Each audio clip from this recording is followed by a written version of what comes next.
As the Marriage Equality Amendment Bill goes through Parliament, a former Dutch Member of Parliament is throwing his weight behind the gay marriage debate here. Boris Dittrich was one of the first openly gay members of Parliament and helped to make the Netherlands the first country in the world to legalise same-sex marriage. He's being hosted by Labour MP Louisa Wall and Jan Logie from the Greens and joins me now live from Wellington. Good morning, Boris. 11 years ago, you managed to get this passed through your Parliament. It isn't very long ago, but it must seem like a different era. No, definitely. Good morning, by the way. I can tell you a story. I was at a birthday reception last year in the Netherlands, and then some young kids, about 18 years old, came up to me and they said, "Is it true that there was a time in the Netherlands that same-sex marriage was not allowed?" And so I looked at them and I said, yes, and that's why we changed the law. And then they said, but that's discrimination. So young children, 18, 19, 20 years old nowadays, don't understand even that there was a time that marriage equality was not there. How were those first gay marriage proposals or marriage equality proposals received by Dutch Parliament and by the Dutch people?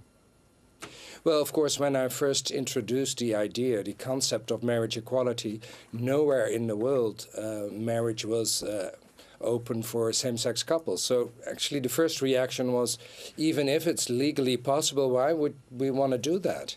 And the funny thing is now that 11 other countries followed the Netherlands in the course of the years, nowhere that argument can be held against marriage equality.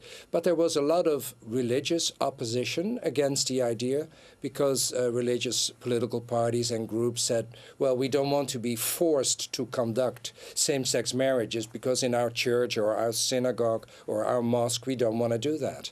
And of course there is a very strict separation between church and state, like here in New Zealand, so that will not be the case. Now, I don't want to be presumptive, but I've always thought of the Netherlands as traditionally a liberal society, very forward-thinking in these sort of things. How do you think we are equipped as a society in New Zealand? Do you see similarities? Well, I see a lot of similarities in the arguments pro and contra marriage equality. And I think it's very important for politicians to explain that no one will be forced to conduct a marriage against his will as a contributant, because you know, there is freedom of religion, and if your church doesn't want to be part of that, then that's fine, because we are talking about civil marriage. It's actually you know, the relationship between two people of the same gender, which is recognized by the government by allowing it to have all the same legal consequences as an opposite-sex marriage will have.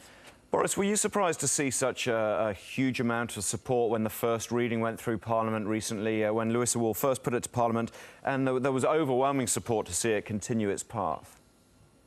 Well, I understand that people nowadays realize, especially because there are other examples in the world, Argentina, South Africa, from all continents, same-sex couples can get married, that people understand this is a matter of non-discrimination and equality. And those are really fundamental principles, and we know that New Zealand is a progressive country. Everybody in the world looks at New Zealand nowadays, what is going to happen with the marriage equality bill.